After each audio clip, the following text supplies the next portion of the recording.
Bismillahirrahmanirrahim. Assalamualaikum warahmatullahi wabarakatuh. Alhamdulillah rabbil alamin wa bihi nasta'inu ala umuri dunya waddin. Wassalatu wassalamu ala asyrafil mursalin wa ala alihi wa sahbihi ajma'in wa la hawla wa la quwwata illa billahil aliyyil azim.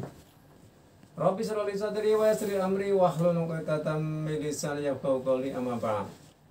Pendengar Radio Dai Masjid Agung Jawa Tengah dan juga pemirsa MAJT TV rahimahullah. Alhamdulillah wa syukurillah, kita perlu bersyukur kepada Allah karena kita masih diberi nikmat, yakni iman dan Islam, sehingga hari ini kita bisa menyimak siaran kami 107,9 dan MAJT TV. Di edisi Senin 22 Februari 2021 ini kita akan melanjutkan tafsir Al-Qurtubi kita. Hari ini kita akan membahas surah Ali Imran 131. Insya Allah nanti kalau bisa kita sambung 132, yang pada intinya adalah menghindari neraka dengan taat kepada Allah dan Rasulnya. Namun pendengar pemirsa, monggo disimak dengan baik karena ini niati tolabul ilmi kita, sehingga dicatat oleh Allah Subhanahu wa taala termasuk ibadah. Dan jangan lupa nanti sesi kedua pendengar pemirsa bisa memberi saran, pertanyaan dan kemungkinan masukan ke 6746352 untuk SMS 0821 3367000. Alhamdulillah pada sore hari ini telah ada narasumber yang setia menemani pendengar dan pemirsa, yakni Yaji Ulil Albab Syekh Sarjana Agama. Beliau adalah pengasuh Pondok Pesantren Al-Ikhlas Perjuangan. Kita sahabat. Assalamualaikum ya. Waalaikumsalam warahmatullahi wabarakatuh. Gimana kabarnya ini? Alhamdulillah. Sehat-sehat ya? Sehat.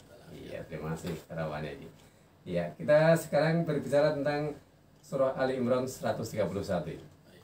Assalamualaikum warahmatullahi wabarakatuh. Waalaikumsalam. Pendengar setia Radio Wasilan Masjid Agung Jawa Tengah serta pemirsa MAJT TV, kita kaji bersama Ali Imran 131. Semoga ini harus disambung sampai ke 132 biar nyambung. Iya. Wattaqun narul lati uiddat lil kafirin wa atiullah war rasula la'alakum turhamun. Wattaqullaha ay fi amwalir riba fala ta'kuluha. Jadi yang dimaksud dengan wattaqullah, takutlah kepada Allah, bukan berarti kita itu menggilan terhadap Allah, enggak. Maksudnya kita takut kalau sampai melanggar peraturannya Allah, maksudnya gitu. Bukan seperti takutnya anak kecil terhadap hantu, bukan. Jadi ini jagalah diri kalian dari memakan harta-harta riba. Fala ta'kuluha, karena itu jangan makan harta riba. Kenapa? Resikonya cukup besar. Di antaranya para mufasir, kathiru minal mufasirin wa hadzal wa'id liman istahalla riba. Ini ancaman bagi orang-orang yang berani menganggap bahwa riba itu halal. Bagaimanapun juga riba itu haram. Kemudian waman istahalla riba fa innahu yakfuru. Jadi orang yang menganggap bahwa riba itu halal, maka dia sudah dinyatakan sebagai orang kafir. Artinya menghalalkan riba itu satu di antara sekian dosa besar yang mungkin selama ini nggak begitu nggak begitu banyak diangkat ya. Yang kita sangat terkenal itu kan dosa besar itu kan 8 itu ya. Maling, madat. Kalau di sini malah disingkat cuma 5 ya, itu kan mawolu. Nah, jadi ya ada maling, madat, madon, minum, terus apa lagi? Maling, madat, minum, mendem betul ya. Nah, terus main, madat. Nah, terus main itu judi. Jadi dari maling, mencuri, yaitu ya sak bolo-bolone. Ya termasuk ya nyopet, ya ngadet, ya garung, ya ngerampok, ya termasuk korupsi, itu dosa besar. Maling itu termasuk yang mencabut iman. Jadi ketika orang mencuri maka imannya hilang. Dia ibarat mulai dari nol lagi. Sehingga Nabi di hadis itu kan menyatakan la yasrakus sariqu wa huwa mu'min. Tidak ada maling pas maling kok mukmin. Ya pas maling itu ya hilang imannya. Dengan segala jenis gaya malingnya. Terus yang kedua adalah madon itu zina. Sehingga Nabi mengatakan la yazni zani wa huwa mukmin. Enggak ada orang zina pas zina kok mukmin. Pas zina ya hilang imannya. Mau dia berpangkat apapun, dia bergelar apapun, kalau zina ya pas zina itu hilang imannya. Itu kan maling madon. Kemudian minum itu mabuk, minuman keras itu. Ya la yasrabu syarib wa huwa mukmin. Orang pas menggunakan zat-zat adiktif atau minuman keras, ini termasuk minum ya koncone minum ya madat itu menggunakan zat-zat adiktif, ya itu ya sama, itu juga termasuk hilang imannya. Sehingga Nabi menyatakan la yasrabu syaribu wa huwa mukmin. Enggak ada orang yang pas mabuk minum minuman keras atau menggunakan zat adiktif pas fly itu kok imannya ya hilang. Ya gitu. Terus kemudian judi main. Nah itu juga sama, ketika dia pas judi ya hilang imannya. Dan itu tambahannya lagi itu seharusnya ya tidak ada yang makan harta riba kecuali ya hilang imannya. Terus kemudian kan ditambah itu membunuh. Pembunuh itu ya ketika dia minum ya hilang imannya. Kemudian akul walidin, orang yang durhaka kepada orang tuanya itu ya hilang imannya. Dan puncaknya adalah musyrik. Orang yang musyrik ya sama, hilang imannya. Nah, semuanya itu selama tidak tobat sebelum meninggalnya, maka pasti neraka. Tapi kalau sebelum tobatnya dia ada kesempatan, sebelum meninggalnya dia ada kesempatan untuk bertobat, dia bertobat, maka wallahu alam itu urusan Gusti Allah, apa akan disiksa dulu, apa langsung diampuni, tapi artinya dia ada harapan untuk nanti masuk surga. Jadi tidak otomatis masuk neraka. Ini artinya pesan bagi kita, wattaqun narol lati udatil kafirin, artinya jaga dirimu, jaga diri kalian, jangan sampai melakukan hal-hal yang membuat dirimu nanti masuk ke neraka sebagaimana orang kafir masuk neraka karena melakukan hal tersebut. Nah, itu yang dimaksud itu. Karena itu perintahnya wa'atiullah war rasul, wa'atiulan ta'atos sapa sira kabeh Allah Gusti Allah wa rasulah lan ing utusane Allah la'alakum supaya sira kabeh iku turhamunan padha den sayangi sapa sira kabeh. Artinya kalau kalian itu mungkin pernah melakukan dosa, kan enggak mungkin kan orang yang punya dosa ya di antara 8 atau 9, kalau plus riba itu kan jadi 9. Itu bisa jadi di antara kita pasti pernah melakukannya. Mungkin kita pernah mencuri, mungkin mencuri kecil-kecilan, ngutil misalnya. Ngutil ini kan ya istilah Jawa, mbah istilah ngutil. Ngutil itu ya mencuri. Tapi sesuatu yang sedikit. Jadi kalau dilapor ke polisi ya bagus, tak ditotokake ya ngregutke terus ora berberan jibo namun sithik-sithik kan ngutil istilahnya. Ya itu sama, mau ngutil atau garung gede nih bahkan garung rampok korupsi paling gede jadi korupsi Pak. Saakeh-akeh garung iki paling entuk piro Pak. Tapi nak korupsi iki meneng-meneng entuk wakil. Ya. Itu nganu Pak. Ya saat seperti itu kalau kita tidak segera bertobat ya makanya akan sangat berbahaya sekali. Kita akan dimasukkan ke neraka sama seperti orang-orang kafir. Sama seperti orang kafir. Karena wati Allah, kita harus taat kepada Allah. Nah, Allah itu senang sekali kalau mengetahui atau melihat hambanya yang berdosa kemudian bertobat. Allah itu senang sekali. Sampai Nabi menggambarkan senangnya Allah ketika menerima hambanya yang bertobat itu melebihi senangnya orang yang ada di tengah gurun pasir kemudian untanya hilang, makanan dan minumnya ada di unta tersebut, kemudian ketemu dengan unta itu lagi. Kan seneng ya Gusti, hampir kelaparan kehausan ternyata untane balik meneh ya sama. Allah sama senangnya. Karena itu kita diminta tubuh taubatan nasuha. Kita diminta untuk bertobat dengan taubatan yang sungguh-sungguh. Sehingga di penjelasan tentang seorang mutakin itu kan di ayat yang lain ada penggambaran ya. Walladzina idza fa'alu fahishatan adzlamu anfusahum dzakarullah fastaghfaru lidzunubihim. Jadi seorang mutakin itu bukan berarti orang suci tanpa dosa, enggak. Orang mutakin itu ya orang yang kadang pernah berdosa. Cuma ketika dia berdosa, dia menyadari dosanya, menyadari kesalahannya, mengakui kekeliruannya. Kemudian fastaghfaru lidzunubihim. Kemudian dia segera minta ampun kepada Allah atas dosa-dosanya. Kenapa? ya masih kategori orang baik, orang yang berdosa dan mau minta ampun. Yang jelek itu kan orang yang dosa tapi nggak pernah mau minta ampun. Nah gitu. Jadi ibaratnya kita kotor ya bar kotor ya atus meneh, kotor meneh ya atus meneh. Sesuk nyemplung sawah macul gubak kabeh atus meneh. Yo kotor atus gitu aja ta. Ibaratnya manusia juga gitu. Seorang mutakin bisa jadi dia juga kadang berbuat dosa, kadang melakukan kekeliruan, tapi segera bertobat. Dia istighfar, bertobat terus gitu aja. Jadi selama kita masih mau bertobat mengaku kesalahannya, itu masih baik. Ibaratnya ya kalau saya sering menggambarkan kalau pas ngisi pengajian itu, wong dosa sing ijek gelem ngapura, ibaratnya wong sing ijek gelem cewek. Nah, ya saya ngising nih ya cewek meneh, sesuk ngising nih ya cewek meneh, sesuk ngising nih ya cewek meneh. Angger gelem cewek ya ora sida kepeten. Sing repot kuwi wong dosa ora tau gelem njaluk ngapura. Kuwi ibaratnya cara wong ngising ora tau gelem cewek. Jadi namung ngising tapi ora tau gelem cewek. Ditegur kancane ora cewek. Alah aku ngising ngono nyamari ta namo dhewe ngono kuwi. Jadi artinya selama kita masih punya kesempatan untuk bertobat dari dosa-dosa kita, ya bertobatlah. Karena itu perintahnya wati Allah, taati Allah. Dan taat kepada Allah ini ya tentu saja ya melaksanakan semua perintah-perintah Allah.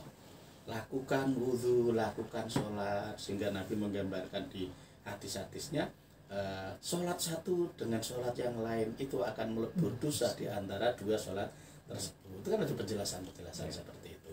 Sholat Jumat juga demikian. Sholat Jumat satu dengan Jumat yang lain itu akan lebur dosa-dosa antara dua Jumat tadi. Artinya selama kita taat kepada Allah, itu ya insya Allah dosa-dosa kita akan lebur, dosa-dosa kita akan habis. Karena itu anti Allah, taatlah terhadap Allah. Nah, sehingga inilah yang membuat khotib itu pasti pesannya kan ittaqullah. Nah, itu penting ittaqullah. Nah, ittaqullah itu kan kita juga melaksanakan perintah, imtitsalul awamir, juga sekaligus ya menghindari larangan, wajtinabun nawahi. Nah, itu yang dimaksud dengan taat terhadap Allah, yaitu kita taat kepada Allah. Ya orang taat itu ya menurut perintah yang ngedoi larangan, ya pasti seperti itu. Sehingga orang-orang yang tobat itu di antara wujud tobatnya itu diterima apa tidak bisa dilihat kok. Apabila dia jadi lebih nyaman dan enak ketika melakukan ibadah, ketika dia lebih enak dan nyaman ketika ketemu dengan orang-orang soleh, ya gitu. Ketika dia lebih senang ketika ngurusi akhirat daripada dunia.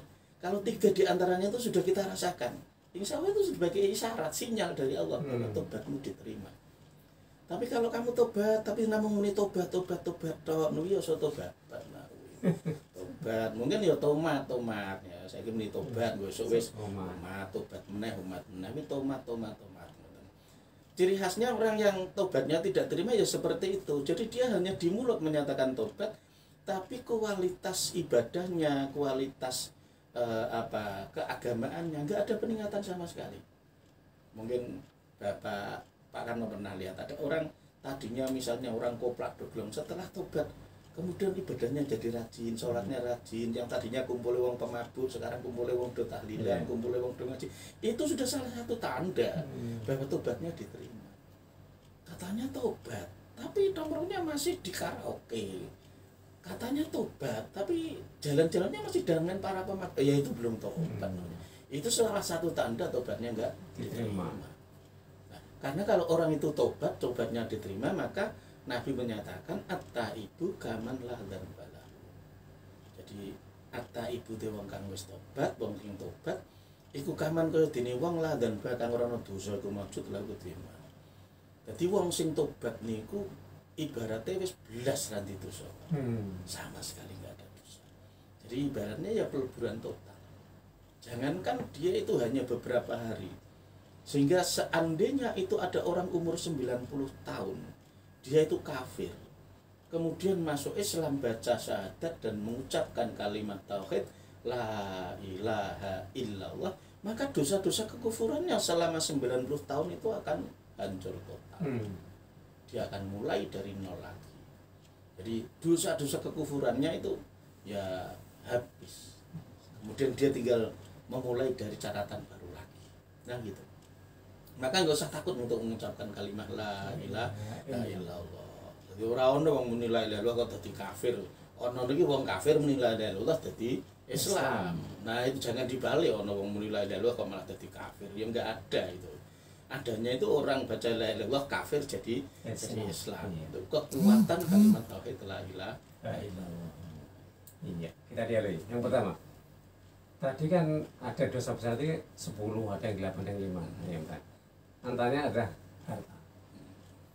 Kalau kita sudah tobat, tapi sudah terlanjur kan, namanya harta kan sudah dimakan, sudah dipakai dan sebagainya. Gimana cara tobatnya itu?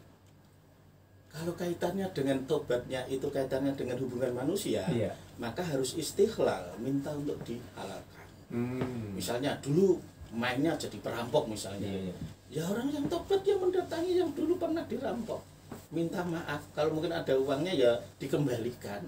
Wah ini ngaputi kan dulu, lah ya ibarat ya kan di dalam hukum positif kan juga gitu toh Pak. Maling uang negara hartanya kan juga disuruh mengembalikan toh, kembalikan itu kalau pengen dimaafkan oleh negara, meskipun nanti nggak dibebaskan, cuma dikurangi. Berarti dia menyerahkan uang hasil korupsinya ke negara itu sudah menunjukkan dia punya etikat baik. Nah itu sama dalam hukum agama pun demikian. Misalnya dosanya dulu ngurundeki, ya matur sama Pak Karno, maaf Pak Karno kemarin yang ngurundeki jenengan. Nah, gitu. Tapi kan masalahnya nanti akan menjadi panjang kan kalau begitu, gimana ya? Nah, karena ini masalahnya kaitannya dengan manusia. Dan manusia itu makhluk termasuk makhluk aneh Pak. Manusia itu ketika dimintai maaf dengan ikhlas hati, insya Allah memaafkan, hampir mayoritas memaafkan. Karena bagaimanapun juga mereka juga punya rasa welas asih Pak. Kadang tuh melihat bekas wong nakal tobat itu sudah punya kegembiraan tersendiri. Enggak rasanya ya nggak mungkin kok terus minta uangku kembalikan lagi. Saya sebagai mabuk jadi jalur. Melihat dia tobat saja itu sudah senangnya bukan main Pak. Tapi memang aturan di fikih dia memang gitu. Jadi karena itu urusannya dengan manusia, sehingga wajar yaitu kalau kemudian kalau ada orang meninggal dunia, Mbah Mudin atau Pak Yai itu mesti memintakan maaf. Karena ini urusannya orang dimaafke, urusannya ning akhirat dadi perkara. Urusannya ning akhirat dadi perkara. Misalnya gitu. Misalnya kalau ada orang mencuri hak milik orang lain, ya besok di sana dipanggil terus, Pak. Kowe iki sing biyen tak colong wedhuse nyomeh tak balekne iki. Kowe iki sing biyen tak jipuk duwite iki meh tak balekne. Aku kesel muter-muter golek uang, Pak. Seandainya dia sudah keluar dari neraka, taruhlah misalnya ya, tidak sholatnya dia sudah dimasukkan ke neraka sakor, tidak zakatnya dia sudah dimasukkan ke wel, dan untuk semua kesalahan-kesalahannya sudah dihabiskan di neraka. Setelah itu dia sudah senang-senang loh. Aku mbiyen ya wis tau sholat ra kita wis akhir menjelang mati saya. Begitu keluar dari neraka jahanam kan neraka yang paling ringan ya. Kita keluar di sana ada manzilun bainal manzilatain. Itu kaitannya dengan madlamah, kaitannya dengan kegiatan-kegiatan penganiayaan. Itu di situ semuanya akan dituntut. Saya dulu pernah mencuri, ngambil miliknya siapa, atau hutang nggak saya kembalikan, dengan sengaja nggak saya kembalikan, maka di situ akan saya kembalikan. Jadi apa yang saya curi tak panggul terus, apa yang saya hutang ya saya panggul terus, tak goleki kudune. Ya sampai dia bisa nyarutang itu, baru dia berhak untuk masuk surga. Ya kaitannya sebagai contoh nih, maaf, korupsi negara. Kan kembalikan ya nggak sesuai dengan yang korupsi kan, cuman kan karena itu aturan. Ya. Terus gimana sisanya? Apa bisa kita tasarufkan ke tempat ibadah atau kita sosial gini? Ya. Yang pasti istihlal dulu. Istihlal itu minta dihalalkan apa yang sudah saya ambil. Negara bilang sudah, biasanya lewat sidang tuh Pak. Itu sudah dihukum dan sebagainya, itu sudah dihalalkan artinya. Sudah dihalalkan. Dia sudah menjalani hukuman. Jadi artinya kan hukum itu kan sama dengan kamu tidak saya maafkan kecuali kamu sudah melaksanakan hukuman ini kan gitu kan. Hukumannya. Nah itu ketika dia sudah melakukan ya sudah selesai. Kalau kita bandingkan dengan, kita kiaskan dengan hukum yang berhubungan dengan Allah bukan dengan manusia ya. Orang zina itu dosanya kan bukan dengan manusia, dosanya dengan Allah. maka ketika dia di dunia sudah dicilit, misalnya perjaka dengan perawan, dia sudah dipukul 100 kali, ya sudah di akhir Nabi menyatakan besok di akhirat sudah nggak dipukul lagi. Artinya kalau bisa itu di dunia aja kita selesaikan urusannya loh, daripada urusannya tekan akhirat. Termasuk misalnya saya pernah memukul orang dan orang itu nggak terima, ning akhirat saya yang golek aku. Oli mbiyen kae tau gajul aku Pak, ya saiki nen iki tak gajul dhisik ya gitu. Itu tidak hanya manusia. Hewan yang mungkin saya pesiso Pak ya. Misalnya cah cilik mbiyen ya dong greget ya Pak. Entuk kupu malah disuwiri suwiwine gen mabur-mabur iso buntang-manting. Ngono kene seneng guyu-guyu itu zalim tuh. Itu bisa kupu-kupunya di sana dihidupkan, posisinya lebih besar dari saya. Kemudian nuntut aku mbiyen nyuweki aku to kene saiki tak suwek-suwek ya gitu. Kalau yang itu yang dimadlumi, madlumnya sudah puas, kita baru dilepaskan, boleh masuk ke surga. Jadi Bapak Ibu pendengar Radio Dakwah Masjid Jawa Tengah serta MAJT TV, hati-hati kaitannya dengan madlamah. Ya, soal mencuri, soal apalagi menghina, mengolok-olok, memukul. Nah, itu urusannya tekan akhirat loh.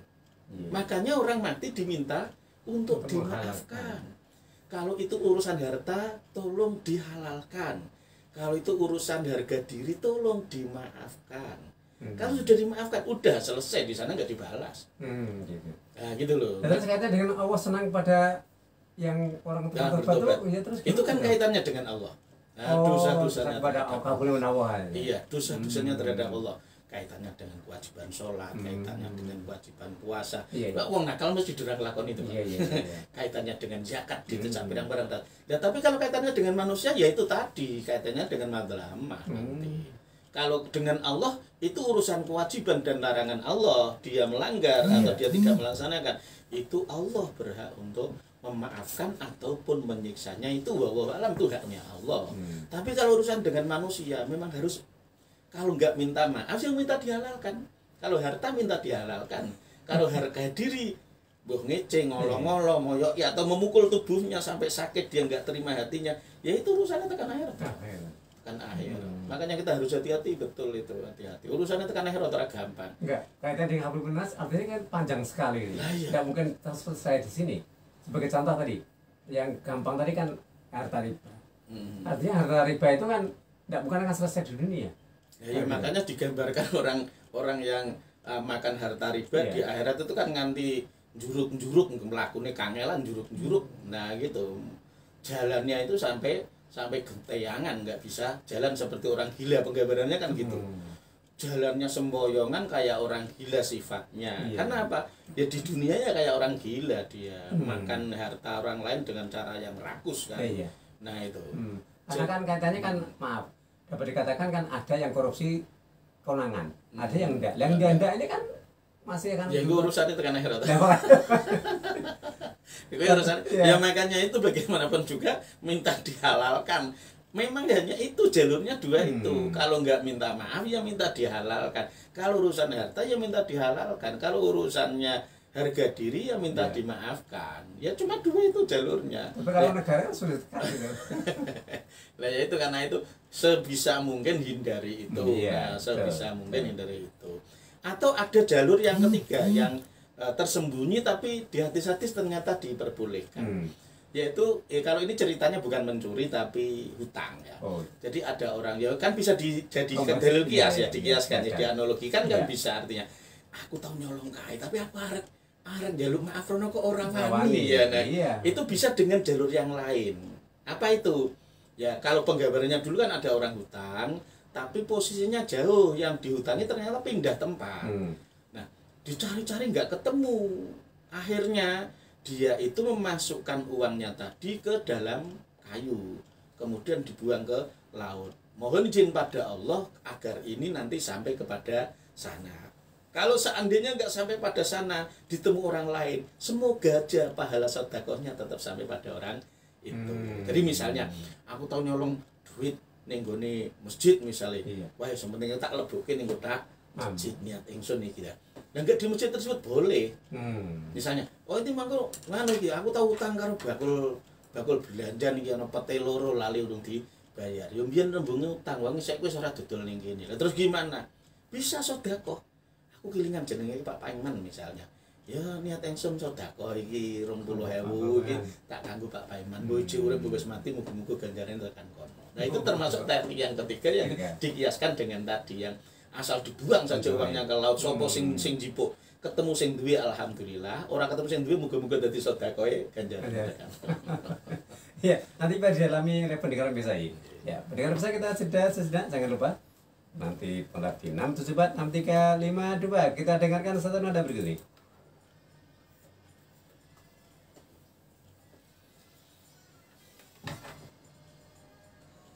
Ya, saya tidak bisa bayangkan. Sekarang yang pejabat pemerintah itu kan pasti lah. Ya ada pejabat kok tidak korupsi lah emang sidik. Pasti lah, gimana? Kan ada kan pejabat itu, wah aku rono harusnya hotel tapi tidak ke hotel. Itu kan ya sama sih ya.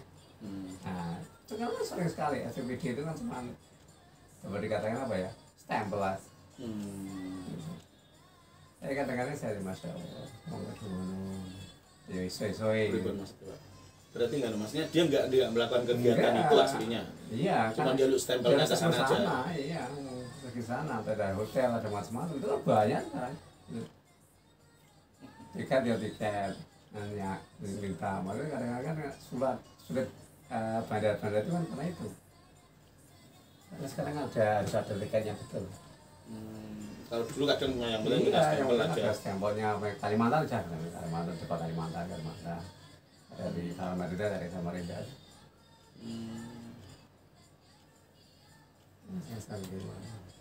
Ya memang dapat uang tapi kan tadi resikonya kan sampai di sana kan diolor-olor itu kan ya sama saja. Urusannya itu kan akhirat ya. Ya mungkin dengan zakat kita kan ya termasuk untuk membersihkan, tapi kan nggak bisa membersihkan yang dari memang asli kejahatan. Kecampuran dengan asli kejahatan kan beda. Artinya kompensasi tidak bisa ya? Kompensasi gimana? Artinya gini, biar aku nyolong negara 100.000 kan, kok tak balik ke nanggone fakir miskin 100.000. Ya itu seperti tadi yang ketiga tadi. Oh gitu. Ya. Terus aku biyen tau nggunake duit negara semene. Ya iki tak gawe sedekah, termasuk tak niati lho lek nebusi kesalahan bisa. Lah itu tadi yang ketiga tadi. Ya kan tadi kan nggak sampai sana, Pak. Di hati yang lain ada yang sampai sana.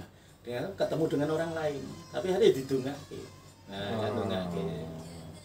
Misalnya, wes saiki wah aku tak korupsi 5 juta, wes tak dum-dum masjid kono tak 500. Ah monggo aku digunakake rak yo entuk ganjaran to. Nah, iki sing entuk ganjaran kono. Nah, gitu aja. Itu yang ketiga tadi. Yang ketiga. Yang dua ya tadi istiqlal, kemudian jaluk maaf. Iya, itu kan berat. Ini mungkin orang musuri tempatnya orang kok kalau minta maaf wah itu butuh mental luar biasa lah. Nah gitu malah naik panjang terus.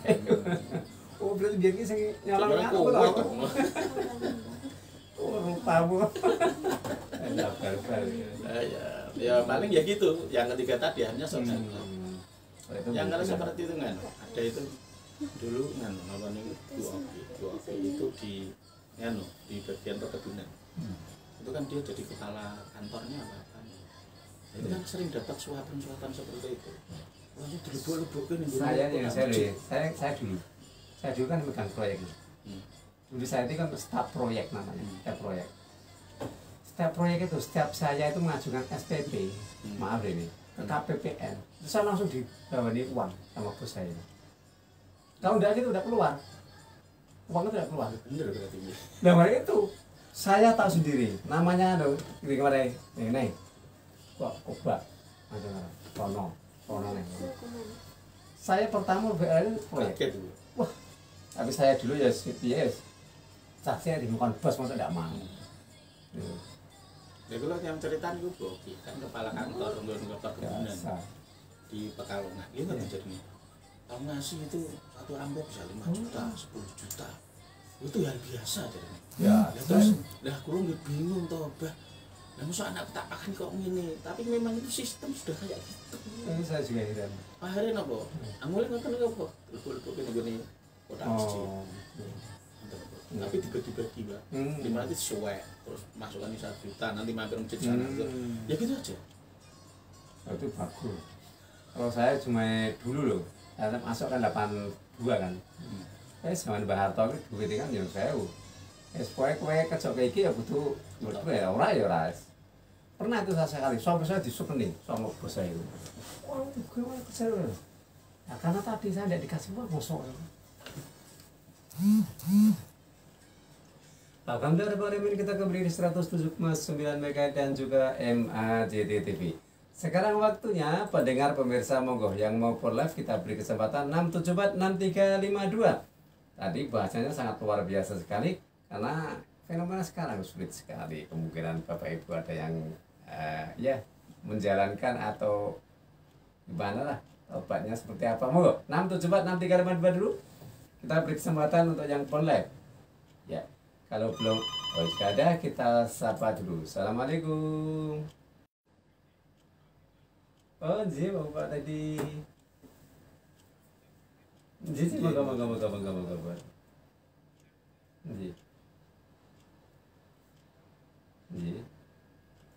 Ji.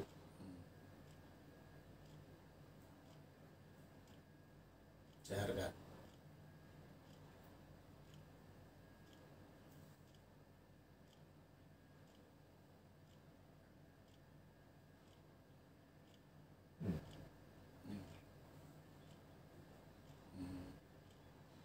Ji.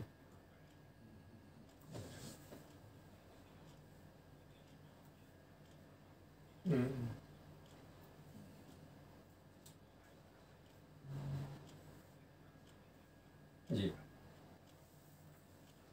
Doa. Ji Pak tadi. Ji madrasku. Iya. Gimana kalau ada tambahan doa ini ya, padahal menjadi imam? Boleh. Oh, boleh. Boleh. Ya cuma nggak ojo kesuwen. Gremenge.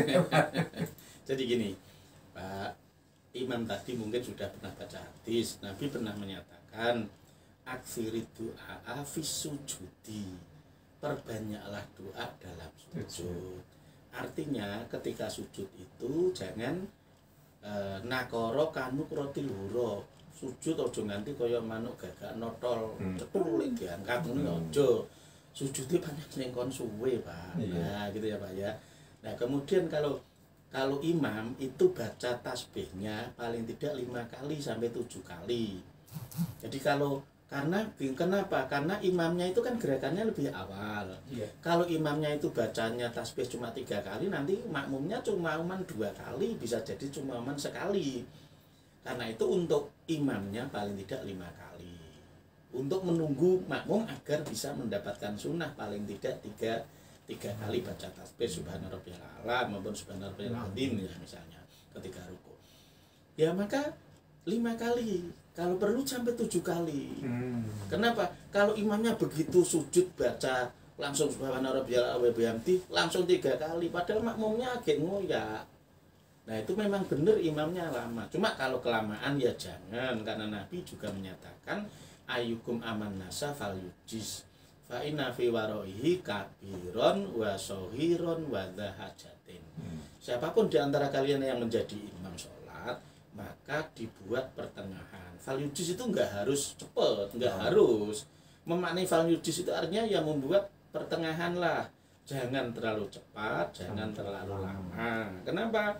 Karena fa inna fi waroihi kabiron, karena di belakangnya ada orang tua-tua. Kalau terlalu cepat kasihan. Nah gitu. Wasohiron juga ada anak-anak. Kalau terlalu lama juga kasihan anak-anak.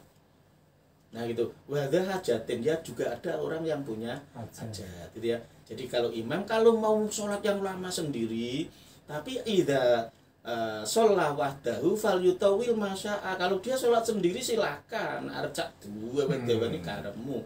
Jadi kalau ngimami dipertimbangkan. Jangan terlalu lama dan jangan terlalu cepat. Iso dikira-kira dhewe lah. Dengan keadaan masyarakatnya lah gitu. Bisa jadi masyarakat di tempat kami sholat subuh baca sabih hal itu biasa. Tapi bagi orang lain bisa jadi suwe. Nah gitu kan ya. Nah, ada lagi juga mungkin yang sudah terbiasa imamnya hafal Quran itu satu pertemuan tuh bisa jadi bacanya Al-Baqarah setengahnya. Ya enjoy aja, itu kan kembali kepada kebiasaan masyarakatnya. Jadi imam harus lebih tahu toh iki sing tak ngon iki modele kebu, apa modele sapi, apa modele wedhus, nek kesuwen bubar, apa modele bebek iki nek ora dijogo tenanan mawut kabeh. Nah, itu imam harus pandai-pandai mengetahui bagaimana keadaan makmumnya. Nah, tapi bener Pak, jadi dalam sholat itu boleh ditambahi doa, itu ada hadisnya gitu ya. Tahu diri lah pokoknya. Ya. Ya. Sekarang dari Mas Maksum ini ya, kita baca dulu. Assalamualaikum ya. Waalaikumsalam. Tujuan dari Nabi Muhammad SAW di Isra dan Mi'raj itu apa ya? Ya kalau tujuan utamanya dari segi psikologis itu untuk menenangkan hati Nabi. Karena Nabi dalam masa duka ya. Nabi dalam keadaan masa duka.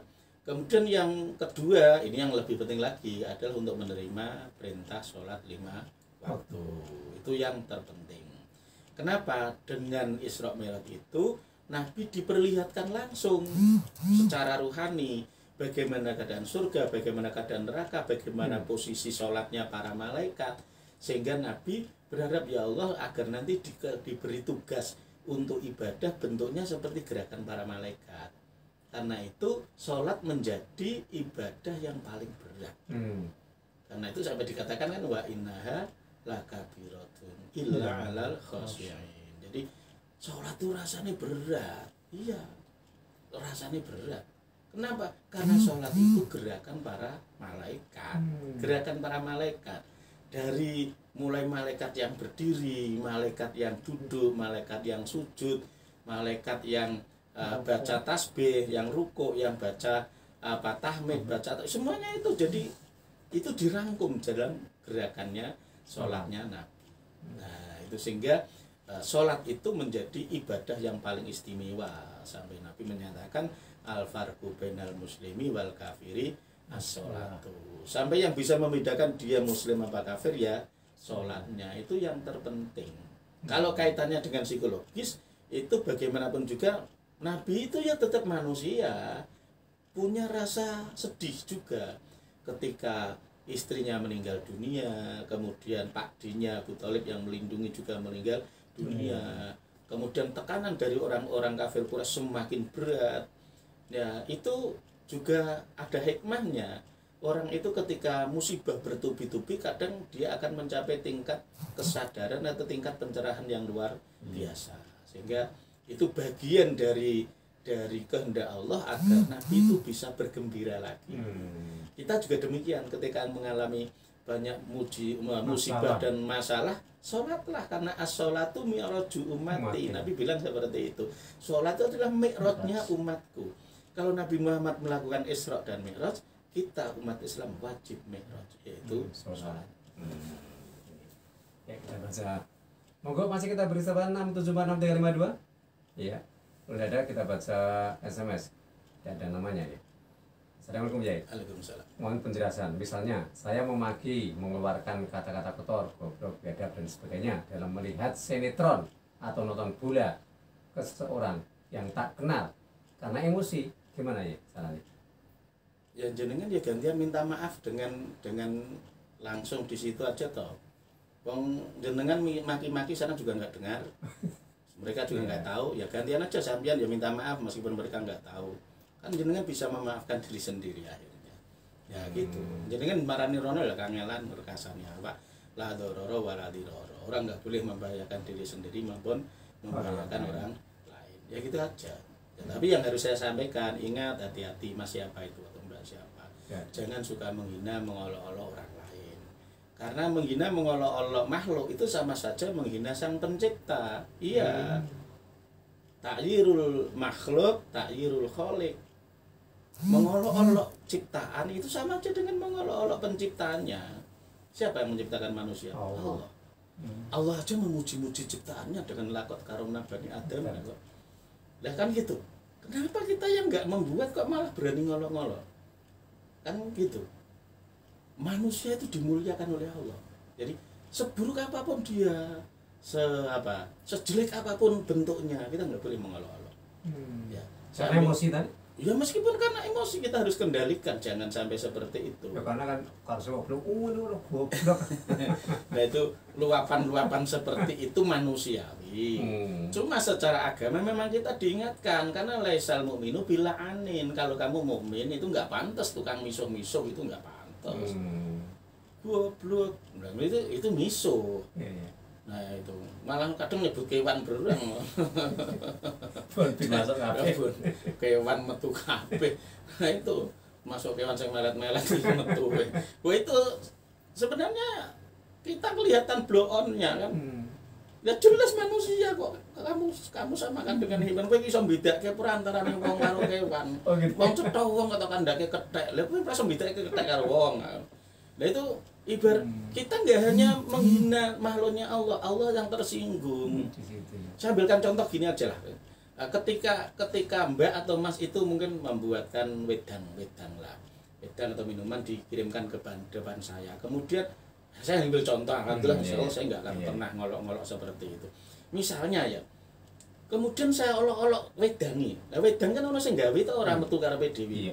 Umpama wedang jeruk ya ono sing meres, ono sing ngiris, ono sing ngudeg, ono sing ndekeki antahe. Begitu teman saya wedang kuwecute kaya ngene iki. Kuweki wulu kueleke apa ngono sing gawe tersinggung. Padahal aku ora ngolo-ngolo sing gawe lho. Aku kan ora ngolo-ngolo sing gawe.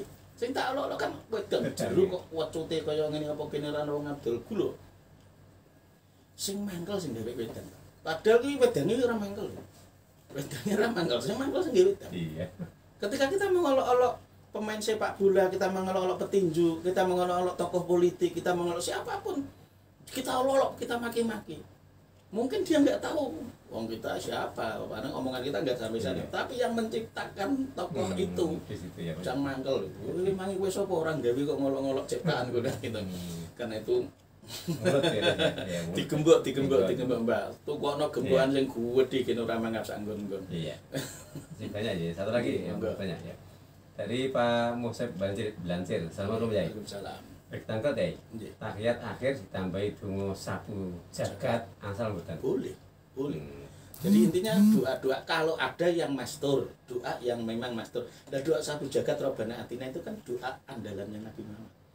Setiap nabi punya doa andalan. Doa andalannya Nabi Muhammad adalah Rabbana atina fid dunya hasanah wa fil akhirati hasanah wa qina adzabannar. Itu doa andalannya Nabi Muhammad. Boleh dikasih tambahan doa. Syukur-syukur yang mastur. Mastur itu maksudnya ya udah dibiasakan dibaca oleh Nabi. Nah, ini kata juga nih dari Mas Wisnu ini. Sama ya, ketika saya sholat saya menambahkan doa lain, apakah sholatnya termasuk ibadah ghairu mahdzuf? Oh, selama sholat itu nizamnya tidak berubah, rukun kaulinya tidak diganti, ya itu tetap sholat mahdzuf. Sholat itu mahdzuf. Jadi semua sholat itu mahdzuf, ibadah murni. Ghairu mahdzuf itu adalah ibadah-ibadah sosial. Jenengan kerja diniati golek rezeki halal go makane anak bojo iki jenenge ghairu mahdzuf. Jenengan dadi pegawai negeri diniati bakti maring negara, bakti maring menungso kuwi ghairu mahdzuf. Ngoten itu ghairu mahdzuf. Kalau sholat ya semua mahdzuf. Misalnya jenengan baca Fatihah.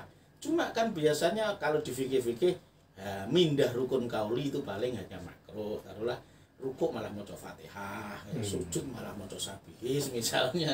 Nah itu orang nggonene itu ora pas itu. Rukun Fatihah itu seharusnya kan dibaca saat berdiri, kemudian saat rukuk malah baca Fatihah. Nah gitu. Atau wayah rukuk malah maca at-tahiyatul mubarakah. Tahiyat itu kudune diwaca wayah tasyahud, ternyata malah diwaca ning gone rukuk atau ning sujud. Itu pun hanya makruh. Nah, memindahkan rukun kauli itu makruh. Kalau mau menambah doa boleh. Terutama kalau Nabi menganjurkan kalau mau menambah doa itu di sujud, itu jelas ada hadisnya.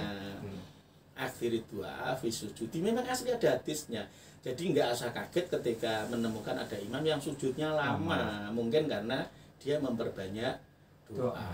Cuma ya tadi pesannya Nabi jangan terlalu lama. Tapi katanya dia juga bahasa Arab.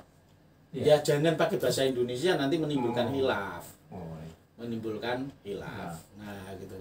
Karena para ulama sepakat bahwa dalam sholat itu tidak boleh ada kata-kata yang kata-kata manusia. Itu berdasarkan hadis la yasluhu lihadhihi sholati kalamun nas. Untuk sholat ini nggak layak ada kata-kata manusia. Jadi artinya ngambilnya ya ambilnya dari Quran atau itu doanya Nabi. Nah, doanya Nabi itu kan juga Robbana ini kan juga dari Quran juga. Nah, gitu. Itu yang dimaksud dengan itu berdoa. Jadi perbanyaklah doa. Kalaupun berdoa, kalau untuk menghindari khilaf, kalau saya menganjurkan paling mudah diam aja. Berdoalah di dalam hati, nggak usah diucapkan di dalam lisan. Nah, gitu aman. Aman. Iya. Dari Pak Hamid di Semarang. Assalamualaikum ya. Waalaikumsalam.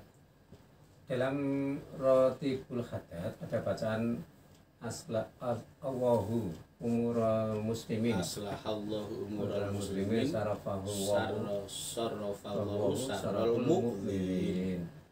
Terus Rabbana wa'fu anna wa mukhulazi kana minna. Apa artinya? Nah, ya, jadi yang tadi aslahallahu umurul muslimin. Semoga Allah memperbaiki semua urusan-urusan orang Islam. Jadi orang-orang Islam ini nanti urusan apa dan diberesi. Nah, gampang gitu. Aslah itu dandani aslinya. Artinya yang kurang beres enggak diberesi. Nah, itu. Terus kemudian sarrafallahu syarral mu'min. Semoga Allah menyingkirkan perbuatan buruk orang-orang yang mau menyakiti hati orang Islam. Itu karena sarrafallahu syarral mu'zin. Mu'zin itu dari kata adza yu'zi idaan mu'zi. Nah, mu'zin itu artinya orang yang menyakiti hati. Orang-orang yang menyakiti hati orang Islam itu kan kadang mungkin melakukan trik-trik, melakukan kegiatan, bahkan mungkin melakukan mantra-mantra buruk atau kirim doa sihir. Semoga mereka tersingkir. Nah, itu maksudnya sarrafa itu disingkirkan.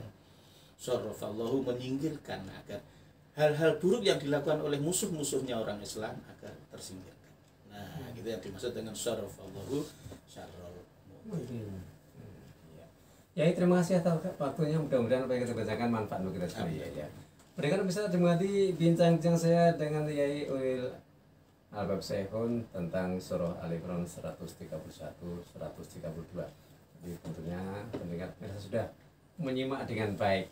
Ternyata menghalalkan dosa besar yang bentuknya riba sulit sekali. Tadi ada solusi.